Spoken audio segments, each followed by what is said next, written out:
الحمد لله نحمده ونستعينه ونستغفره ونؤمن به ونتوكل عليه ونعوذ بالله من شرور أنفسنا ومن سيئات أعمالنا من يهده الله فلا مضل له ومن يضلله فلا هادي له ونشهد أن لا إله إلا الله وحده لا شريك له ونشهد أن سيدنا وحبيبنا وطبيبنا ومرشدنا ومولانا محمد صلى الله تعالى عليه وآله وسلم.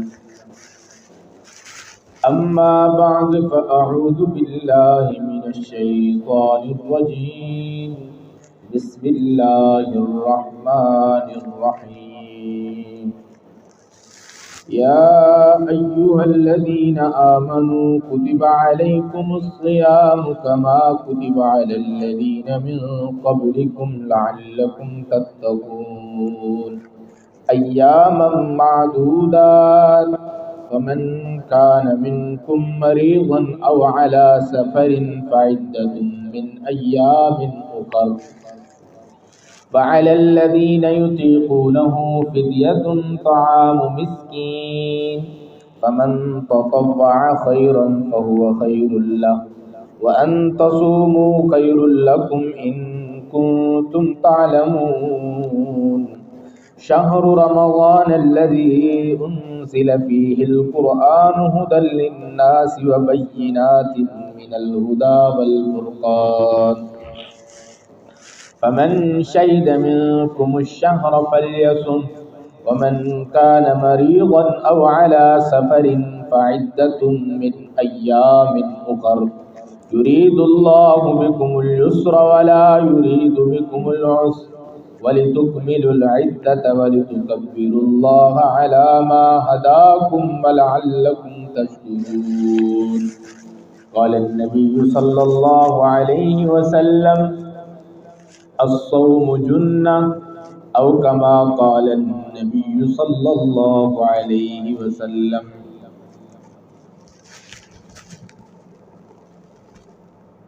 آج جمعۃ المبارک کا بابرکت دن ہے. 9 رمضان المبارک دوسرا جمعہ 1444 ہجری بمطابق 31 مارچ 2023. آج کے جمعے کا عنوان روزہ نہ رکھنے والوں کے لیے یا مریضوں کے لیے فدیے کا حکم اور صدقات جو صدقات واجبہ ہیں یا صدقات نافلہ ہیں وہ عمدہ مال دینے کا حکم. اور تیسرا عنوان سیدۃ النساء اہل الجنہ سیدہ خدیجۃ الکبریٰ رضی اللہ تعالیٰ عنہ کا تعارف. اس مختصر وقت کے اندر اللہ رب العزت ان 3 عنوانات پر بات کرنے کی اور ہم سب کو اس پر عمل پیرا ہونے کی توفیق عطا. اللہ رب العزت نے قرآن مجید میں حکم فرمایا یا ایھا الذین آمنوا کتب علیکم الصیام. اے ایمان والو ہم نے تم پہ روزوں کو فرض کیا ہے کما کتب علی الذین من قبلکم جیسا کہ تم سے پہلی امتوں پر بھی ہم نے روزے فرض کیے. اب روزے کیوں فرض کیے ہیں؟ کس لیے روزے رکھوائے جا رہے ہیں؟ کیا ضرورت پڑ گئی روزے رکھوانے کی؟ فرمایا لعلکم تتقون. اللہ روزے اس لیے لگوا رہے ہیں کہ تم تقوی اختیار کرو، نیک بن جاؤ. اس لیے اللہ روزے رکھوا رہے ہیں کہ انسان جب روزے کی حالت میں ہوتا ہے تو ہر ایک برائی سے بچتا ہے اور نیک بن جاتا ہے. تو اللہ رب العزت کا روزے رکھوانے کا مقصد بھی یہی ہے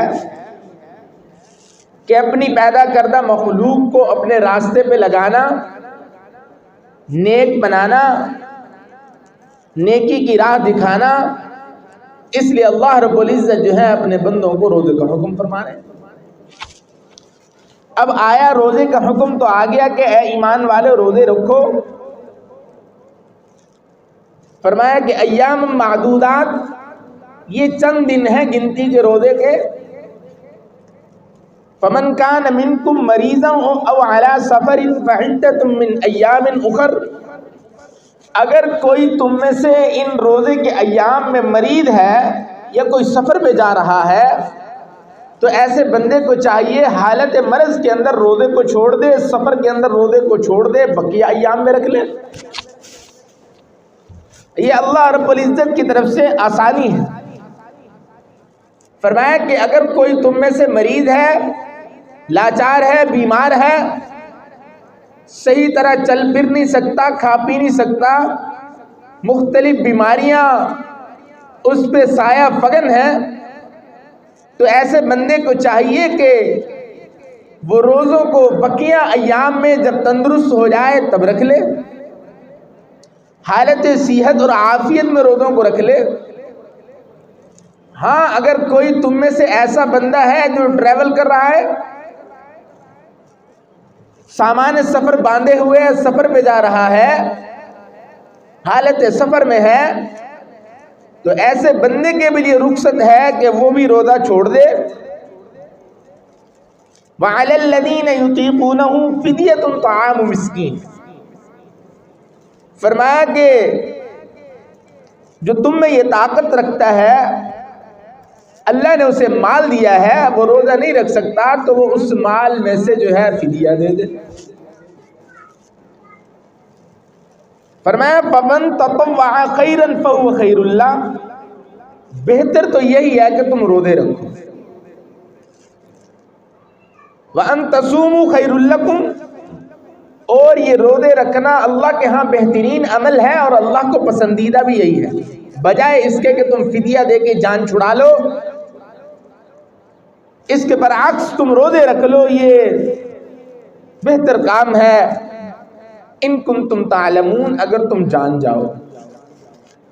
اب یہ جو آیت ہے، آیت نمبر 184 سورۃ بقرہ، یہ اس آیت کا حکم اب جو ہے وہ منسوخ ہے۔ یہ غزوہ بدر کے موقع سے پہلے سن 2 ہجری سے پہلے جب 2 حکم منسوخ ہوئے، ایک روزے کا حکم اور دوسرا جو نماز کا، قبلے کا یہ حکم، یہ فولی وجہ کا یہ جو قبلے کے بارے میں حکم ہے، 2 کہ ادھر بیت المقدس کی طرف نماز ہوتی تھی، پھر بیت اللہ کی طرف، اس وقت جو 2 حکم منسوخ ہوئے، ایک یہ آیت کا حکم، کیونکہ پہلے جب روزے فرض ہوئے تھے تو 3 روزے فرض تھے۔ ابتدائی اسلام میں جب روزے فرض ہوئے تو 3 روزے فرض تھے، ایام 20 کے روزے۔ اب آیا ایام 20 کیا چیز ہے؟ 13، 14، 15 مہینے کا جو سینٹر ہے، 13، 14، 15 ان ایام کے اندر جو ہے وہ روزہ رکھا کرتے تھے۔ اور پہلے جو اسلام میں روزے فرض ہوئے قرآن کی اس آیت سے کہ یا ایھا الذین آمنوا کتب علیکم الصیام کما کتب علی الذین من، اب پہلی امتیں جو روزہ رکھتی تھی وہ 1 دن روزہ رکھتی تھی، وہ عاشورہ کا روزہ رکھتی تھی۔ اب ان امتوں کا 1 روزہ، اللہ نے اس امت کو 3 روزے دیے کہ وہ 1 رکھتے تھے، تم 3 رکھو، وہ 13، 14، 15۔ اب انہی روزوں میں یہ صرف گنجائش تھی کہ اگر کوئی مسافر ہے یا بیمار ہے تو وہ روزہ نہیں رکھ سکتا تو ان روزہ کا فدیہ دے دے۔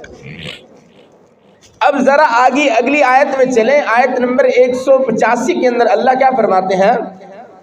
فرمایا شہر رمضان الذی انزل فیہ القرآن، کہ یہ وہ رمضان کا مہینہ جس میں اللہ نے قرآن کو اتارا، ھدی للناس، لوگوں کے لیے ہدایت، وبینات من الہدی والفرقان، اللہ نے اس میں ہدایت، نشانیاں بیان کی، اور فرقان کے اندر اللہ نے جو ہے اپنے حکم بیان کیے ہیں۔ آگے فرمایا فمن شہد منکم الشہر فلیصم، اگر تم میں سے کوئی رمضان کے اس مہینے کو پالے تو اسے چاہیے کہ وہ روزے رکھے. ومن کان مریضا او علی سفر فعدۃ من ایام اخر. یہاں پہ یہ کہا جا رہا ہے اگر تم مریض ہو یا مسافر ہو تو پھر دوسرے دنوں میں روزے جو ہیں قضا کر لو. اب جو حکم ہے ومن کان مریضا او علی سفر فعدۃ من ایام اخر، اگر تم مریض ہو یا مسافر ہو تو دوسرے دنوں میں روزوں کی قضا کر لو.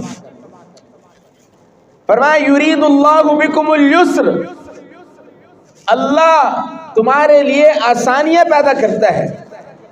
ولا یرید بکم العسر، اللہ مشکل اور تنگی پیدا نہیں کرتا. آسانی یہی ہے کہ ابھی رمضان میں تم روزے نہیں رکھ سکتے، ٹریول کر رہے ہو یا مریض ہو تو بقیہ مہینوں کے اندر روزے رکھ لو.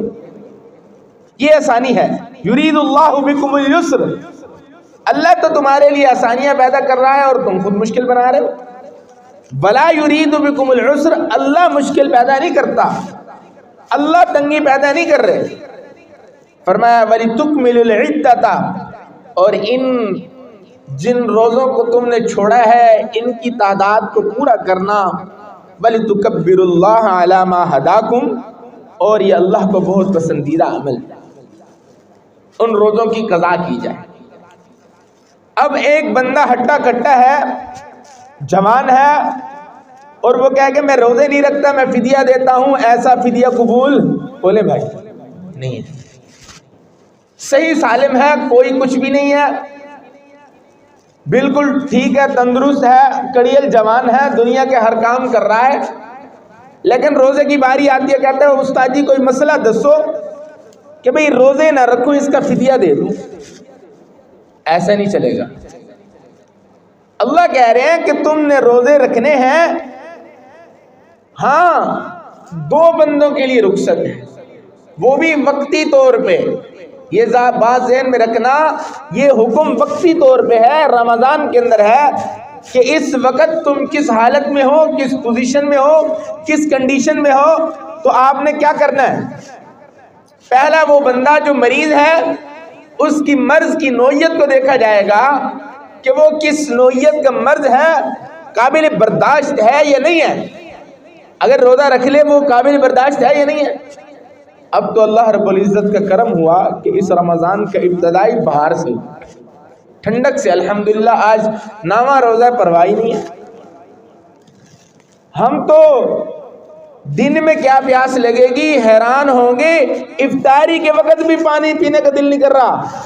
سچی بتا رہا ہوں، دن میں پیاس تو دور کی بات ہے بھائی، افطار کے وقت بھی پانی پینے کا دل نہیں چاہ رہا ہوتا. یہ وہ مہینے اللہ عطا کیے ہیں روزے کے. بچوں کو خاموش کرا تو یہ وہ مبارک اور برکت والا اور رحمت والا مہینہ ہے. اب ایک بندہ جوان ہے اور کہ میں روزے نہیں رکھتا تو بھائی ایسے نہیں چلے گا. وہ کہے کہ بھئی اس کا کوئی فدیہ شدیہ ہو بتا دیں جی میں وہ کر لوں گا، روزے نہیں رکھ سکتا. خام خواہ ایسے ہی روزے چھوڑنا یہ گناہ ہے، گناہ کبیرہ ہے. فرائض کو چھوڑنا ہے، کیونکہ روزے اللہ نے فرض کیے ہیں. جیسے نماز فرض ہے ایسے روزے بھی فرض ہیں. نماز کو چھوڑنے والا گناہ کبیرہ کے ارتکاب کرنے والا ہے، روزے کو چھوڑنے والا بھی ایسا ہے. حدیث پاک کے اندر آتا ہے، حضرت ابو ہریرہ رضی اللہ عنہ کی روایت ہے جس کا مفہوم فرمایا کہ کسی بندے نے جان بوجھ کر ایک روزہ رمضان کا چھوڑ دیا، ساری زندگی روزے رکھتا رہے، اس روزے کے ثواب کو نہیں پہنچا. اللہ، آپ اندازہ لگائیں کہ اس رمضان کے روزے کی اللہ کے ہاں قدر و قیمت کتنی ہے. اللہ کے ہاں اس رمضان کے روزے کا مقام کتنا ہے، اس رمضان کے روزے کی فضیلت کتنی ہے. فرمایا کہ ایک رمضان کا روزہ چھوڑ دے ساری زندگی رکھتا رہا اس کے ثواب کو نہیں پہنچ سکتا. تو اسی طرح ایسا بندہ جو شیخ فانی ہے، شیخ فانی کہتے ہیں جو 60-70 سال کی عمر کا ہے، بیچارہ اپنے ہوش و حواس میں نہیں ہے، بیمار ہے، لاچار ہے، تو ایسے بندے کے لیے رخصت ہے وہ روزے نہ رکھے، قرآن کہہ رہا ہے۔ تو وہ بندہ روزے نہ رکھے، روزے کا فدیہ دے۔ اب ایسا بندہ جو مسافر ہے، شریعت نے اجازت دی ہے، سفر میں ہو، حالت سفر میں روزہ چھوڑ سکتے ہو، ضروری نہیں ہے کہ تم روزہ رکھو، اجازت ہے آپ روزہ چھوڑ دو۔ اب غزوہ بدر کے موقع پر کچھ صحابہ نے روزے رکھے ہوئے تھے، آپ صلی اللہ علیہ وسلم نے کہا کہ جب اجازت ہے سفر میں روزہ چھوڑنے کی تو پھر آپ نے جو کیا۔ تو اسی طرح حالت سفر میں روزے چھوڑنے کا حکم ہے، بقیہ ایام میں پورے بھی کرنے ہیں۔ یہ نہیں ہے کہ آپ کہیں کہ میں جی لاہور مال لینے جا رہا تھا، میں نے روزہ چھوڑ دیا، استاد جی نے کہا تھا کہ روزہ نہ رکھو، اب بعد میں رکھنا بھی نہیں، ایسا نہیں ہے۔ یہ تھوڑی ہے کہ نماز چھوڑ دی نہیں پڑھی، پھر کبھی پڑھی نہیں۔ یہ روزے کا حکم ایسا ہے کہ اگر دیکھا جائے عورت جب ایام حیض میں ہوتی ہے یا ایام نفاس میں ہوتی ہے تو ان ایام کے اندر عورت کو اللہ نے نماز بالکل معاف کر دی، کوئی قضا نہیں ہے۔ عورت کے لیے یہ حکم ہے کہ ایام حالت حیض کے اندر یا ایام نفاس کے اندر وہ 40 دن کا پیریڈ اور یہ 6 سے 10 دن اس کے دوران کا پیریڈ ہے، اتنے دنوں میں نماز بالکل معاف ہے، بعد میں بھی قضا نہیں کرے گی۔ اب عورت جو نماز نہیں پڑھ رہی اللہ نے بالکل معاف کر دی ہے، آیا کہ اسی عورت کے اس پیریڈ کے ایام رمضان میں آ جائیں، کیا حکم ہے؟ شریعت کہتی ہے روزے نہ رکھو۔ پہلی بات، ان ایام کے اندر عورت روزہ بولے بھائی نہیں رکھے گی۔ اب آیا عورت کو تو چھٹی مل گئی، روزہ نہ رکھے، پھر جیسے نماز بالکل بعد میں پڑھی نہیں ہے پھر روزے بھی نہ رکھے۔ روزے کی اتنی اہمیت ہے، روزے کی اتنی فضیلت ہے، اللہ کا حکم ہے، فرمایا کہ بقیہ ایام میں یہ عورت جو پیریڈ گزار کے گئی ہے بقیہ دنوں میں روزوں کو پورا کرے۔ اب دیکھ لو کتنی بڑی فضیلت ہے، اس کے اہتمام کا کتنا بڑا عمل ہے کہ ان ایام میں تو رخصت دی جا رہی ہے کہ حالت حیض میں نفاس میں روزے چھوڑ دے، بقیہ ایام میں جب صحیح ہو جائے، تندرست ہو جائے تو ان روزوں کو وہ پورا کرے گی، معافی نہیں ہے۔ اللہ معاف فرمائے، آج کل تو لوگ بہانے ڈھونڈتے ہیں کہ بھئی کسی طریقے سے جو ہے نا روزے چھوڑنے کی کوئی ترتیب بن جائے، کوئی فدیہ لے دے کے کام بن جائے۔ بھائی کوئی رشوت کا بازار تھوڑی ہے، اللہ کا حکم ہے، سیدھا سیدھا ہے کہ بھئی روزے رکھو، اگر نہیں رکھ سکتے بوڑھے ہو یا مریض ہو تو ان کے لیے حکم ہے کہ وہ فدیہ دیں، مسافر بقیہ دنوں میں روزوں کو پورا کرے۔ یہ فدیے کا حکم شیخ فانی کے لیے ہے بھائی، ایسا مریض جس کو صحیح ہونے کا بالکل وہ نہیں ہے کہ بھئی میں صحیح ہوں گا، جیسے مثال کے طور پہ بندہ 60-70 سال کا ہو جاتا ہے، 3-4 بیماریاں لگ گئی، بلڈ پریشر، شوگر، اسی طرح اور بھی بہت ساری بیماریاں لگ جاتی ہیں، تو بندہ جو ہے بالکل اپنی حالت غیر ہو جاتی ہے، تو ایسے بندے کے لیے حکم ہے کہ وہ روزہ نہ رکھے، روزے کا فدیہ دے۔ ایک نارملی بیمار ہے یا حادثاتی بیمار ہے، کوئی ایکسیڈنٹ ہو گیا، کچھ ہو گیا، ٹانگ ٹوٹ گئی، کچھ ہو گیا، یا ایسے کوئی چوٹ پڑ گئی، ایسے وقتی طور پہ بیمار ہے، اس حالت میں اگر کوئی بندہ روزہ چھوڑ رہا ہے، جب تندرست ہوگا اس ایام میں، ان دنوں میں ان چھوڑے ہوئے روزوں کی قضا کرے۔ ہاں ایسا بندہ ہے شیخ فانی ہو چکا ہے، بوڑھا ہو گیا، پھر اس نے روزے چھوڑ دیے، اللہ نے کرم کیا وہ بھی ٹھیک ہو گیا، تندرست ہو گیا، اب روزے کو تو فدیہ دے رکھا ہے، پھر بھی شریعت کہتی ہے کہ یہ ٹھیک ہو گیا، تندرست ہو گیا، پھر بھی یہ روزے کی قضا کرے گا، وہ فدیہ اس کا ثواب میں شامل ہو گیا۔ تو اللہ معاف فرمائے، آج کل ہم لوگ جو ہے نا کسی بہانے سے ہم کہتے ہیں کہ بھئی یہ روزے نکل جائیں، یہ دن جو ہے نا بس ختم ہو جائیں۔ بھائی اس رمضان کے لیے اللہ کے نبی نے رجب سے دعائیں مانگی ہیں، اللہم بارک لنا فی رجب و شعبان وبلغنا رمضان، اے اللہ اس رجب اور شعبان کے مہینے کو ہمارے لیے برکت والا بنا اور رمضان تک ہمیں پہنچا دے۔ کتنے بدبخت لوگ ہیں وہ، اللہ معاف فرمائے، جو اس رمضان کے مہینے میں بھی روزے نہیں رکھتے، نمازوں سے دور ہیں، قرآن کی تلاوت سے دور ہیں۔ اب دوسرے عنوان کی طرف چلتے ہیں 10 رمضان المبارک سیدۃ نساء اہل الجنہ سیدہ خدیجۃ الکبریٰ رضی اللہ تعالیٰ عنہا آپ صلی اللہ علیہ وسلم کی زوجہ امہات المومنین مومنوں کی ماں، جن کا آپ صلی اللہ علیہ وسلم کی رفاقت میں وقت گزرا، عرصہ 24 سے 25 سال آپ صلی اللہ علیہ وسلم کی رفاقت میں وقت گزرا۔ جب تک حضرت خدیجہ رضی اللہ تعالیٰ عنہا زندہ تھی، آپ صلی اللہ علیہ وسلم نے کوئی دوسرا نکاح نہیں کیا۔ یہ محبت کی مثال ہے۔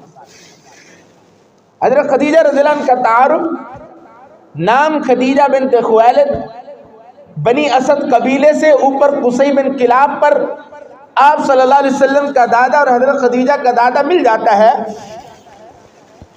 حضرت خدیجہ رضی اللہ تعالیٰ عنہ کی عمر 40 سال، آپ صلی اللہ علیہ وسلم کی عمر مبارک 25 سال۔ آپ کا نکاح حضرت خدیجہ رضی اللہ تعالیٰ عنہ سے ہوتا ہے۔ اس وقت قریش کی سب سے بڑی تاجرہ اور امیر خاتون تھی۔ آپ صلی اللہ علیہ وسلم کے نکاح کے بعد وہاں آپ صلی اللہ علیہ وسلم جو حضرت خدیجہ رضی اللہ عنہ کے گھر میں ٹھہرے۔ 500 ایک روایت میں آتا ہے کہ 500 درہم یا دینار حق مہر یا 20 اونٹ حق مہر اس دور میں آپ صلی اللہ علیہ وسلم نے عقد نکاح میں دیے۔ اس شادی میں آپ کی والدہ حضرت حلیمہ سعدیہ رضی اللہ تعالیٰ عنہ وہ بھی تشریف لائی تھی۔ جب وہ جانے لگی واپس بنو سعد کے اندر، تو ان جوڑے نے آپ صلی اللہ علیہ وسلم اور حضرت خدیجہ رضی اللہ عنہ نے اپنی ماں، رضائی ماں حضرت حلیمہ سعدیہ رضی اللہ تعالیٰ عنہ کو 40 بکریاں تحفے میں دی تھی۔ تو ماں باپ کو یہ تحفے دینا بھی ثابت ہے حاجی۔ شادی میں آئی تھی، رضائی ماں تھی، جب واپس جانے لگی تو آپ صلی اللہ علیہ وسلم حضرت خدیجہ رضی اللہ عنہ نے اس جوڑے نے اپنی اس رضائی ماں کو 40 بکریاں تحفے میں دی اور وہ بنو سعد لگی۔ حضرت خدیجہ رضی اللہ تعالیٰ عنہ کے بطن سے اللہ نے آپ صلی اللہ علیہ وسلم کو جو اولاد دی، 4 بیٹیاں اور 2 بیٹے۔ پہلا بیٹا پیدا ہوا جس کا نام قاسم تھا، جس کی نسبت آپ صلی اللہ علیہ وسلم کی کنیت بنتی ہے ابو القاسم۔ آپ صلی اللہ علیہ وسلم کی کنیت ہے ابو القاسم سیدنا محمد صلی اللہ علیہ وسلم۔ اس کے بعد پھر آپ کی بیٹیاں ہوئیں، ایک کا نام زینب، دوسری کا نام رقیہ، تیسری کا نام ام کلثوم، چوتھی کا نام حضرت فاطمہ رضی اللہ تعالیٰ عنہ۔ یعنی یہ 4 بیٹیاں آپ صلی اللہ علیہ وسلم کی حضرت خدیجہ رضی اللہ عنہ سے ہیں۔ اس کے بعد پھر ایک بیٹا پیدا ہوا جس کا نام عبداللہ تھا، اور اس کو محققین نے 2 اور ناموں سے بھی تشخیص دی ہے۔ لکھا ہے کہ طیب اور طاہر، آپ صلی اللہ علیہ وسلم کے بیٹے نام لکھتے ہیں نا طیب اور طاہر، یہ ان کا لقب تھا، حضرت عبداللہ کا لقب تھا طیب اور طاہر۔ ٹوٹل اولاد جو ہے آپ صلی اللہ علیہ وسلم کی 3 بیٹے اور 4 بیٹیاں۔ ایک بیٹا آپ کا ابراہیم، آپ کی باندی ماریہ قبطیہ رضی اللہ تعالیٰ عنہ ان سے پیدا ہوئے، حضرت ابراہیم آخر۔ تو آپ صلی اللہ علیہ وسلم کی رفاقت میں عرصہ 24-25 سال رہی۔ آپ سے یہ 4 بیٹیاں اور 2 بیٹے جو ہیں ہمارے سے وجود میں آئے۔ آپ صلی اللہ علیہ وسلم حضرت خدیجہ رضی اللہ تعالیٰ عنہ سے بہت محبت کرتے تھے اور فرماتے تھے کہ مجھے اور اسلام کو سب سے زیادہ اگر کسی کے مال نے طاقت دی ہے، کسی کے مال نے فائدہ دیا ہے، تو وہ خدیجہ الکبریٰ رضی اللہ عنہ ہے۔ انہوں نے جب لوگوں نے مجھے دھکے دیے تو خدیجہ الکبریٰ رضی اللہ عنہ نے میرا ساتھ دیا۔ عورتوں میں سے سب سے پہلے اسلام لانے والی حضرت خدیجہ الکبریٰ رضی اللہ تعالیٰ عنہ۔ کل 10 رمضان المبارک حضرت خدیجہ الکبریٰ رضی اللہ تعالیٰ عنہ کی وفات کا دن ہے۔ میں نے چاہا کہ ان کا تذکرہ بھی ہو جائے۔ آخری بات، وقت ہو چکا ہے۔ یہ صدقات نافلہ اور صدقات واجبہ یہ کیا چیز ہے اور ہم کس طرح دیں؟ اللہ رب العزت قرآن میں کہتے ہیں ولا تیمموا الخبیث، کہ تم ہمیں یہ پاکیزہ مال دو، عمدہ مال دو، اور یہ ردی مال نہ دو۔ مثال کے طور پہ صدقات نافلہ کہتے ہیں، صدقہ خیرات، اور صدقات واجبہ کہتے ہیں زکوٰۃ عشر، ان کو یعنی جو واجب ہیں اس کو صدقات واجبہ کہتے ہیں۔ اب آیا ان اموال میں سے اللہ کو جو دینا ہے ہم نے، چاہے صدقۃ الفطر دینا ہو یا زکوٰۃ دینا ہو، وہ کس نوعیت کا مال ہو، کس حیثیت کا مال ہو، وہ مال جو ہم اللہ کے راہ میں دے رہے ہیں اس مال کو عمدہ حالت میں دینا، عمدہ ہو، سب سے عمدہ مال ہو، ردی مال نہ ہو۔ اور ہماری گنتی بھی نیچے سے شروع ہوتی ہے۔ حق تو یہ تھا کہ اوپر سے آتے، جو اللہ کو پسند ہے اوپر سے آتے۔ مثال کے طور پہ اگر کوئی صدقۃ الفطر دے رہا ہے، کوشش کرے کہ وہ کشمش کے حساب سے دے۔ کشمش کے حساب سے ایک بندے کا صدقۃ الفطر 3000 روپے، اور اس کے بعد جو اس سے تھوڑا لو کوالٹی کا بندہ ہے، حیثیت نہیں ہے تھوڑی سی، تو وہ صدقۃ الفطر دے کھجور کے اعتبار سے تو وہ 2000 روپے بنتا ہے۔ 3.5 کلو کھجور، کشمیر 3.5 کلو، ان کے حساب لگا لیں۔ اور اس سے نیچے جو تھوڑا متوسط طبقے کا بندہ ہے، وہ صدقۃ الفطر دے گا تو وہ جو کے حساب سے دے گا 3.5 کلو، جو 550-600 کے قریب بنتے ہیں۔ اب وہ بندہ جو بالکل نادار ہے، وہ بندہ ایک وقت کا کھانا ہے، ایک وقت کا کھانا نہیں ہے، بالکل معاشرے میں جس کو غریب کہا جاتا ہے، اس بندے کے لیے ہے کہ وہ 250 روپے صدقۃ الفطر دے۔ ہماری گنتی یہاں 250 سے شروع ہوتی ہے، لیکن یہ 250 آخری ہے بھائی، آخری۔ آج تو 250 روپے میں فیس بک کا، واٹس ایپ کا پیکج ہی نہیں لگتا، کال پیکج ہی نہیں لگتے۔ ہاں تو ہم جو ہے نا 1 سال بعد اللہ کو 250 روپے دے کے احسان چڑھا دیتے ہیں، چلو جی میرا ذمہ اتر گیا۔ بھائی یہ مال کس نے دیا ہے؟ اللہ نے دیا۔ اللہ خود کہہ رہے ہیں کہ عمدہ مال دیجیے۔ اللہ کہہ رہے ہیں تمہارے مال میں سے جو سب سے عمدہ تمہیں پیارا ہو وہ میری راہ میں دو۔ ہم تو وہ ڈھونڈتے ہیں کہ جو کہیں سے بس جان چھوٹ جائے۔ یہ بس آخری درجے کا آخری درجہ ہے 250 صدقۃ الفطر، گندم کے حساب سے کہ 2 کلو اور 2 کلو کے حساب سے، یعنی جو 250 بندہ ہے، تو یہ آخری درجہ ہے بھائی۔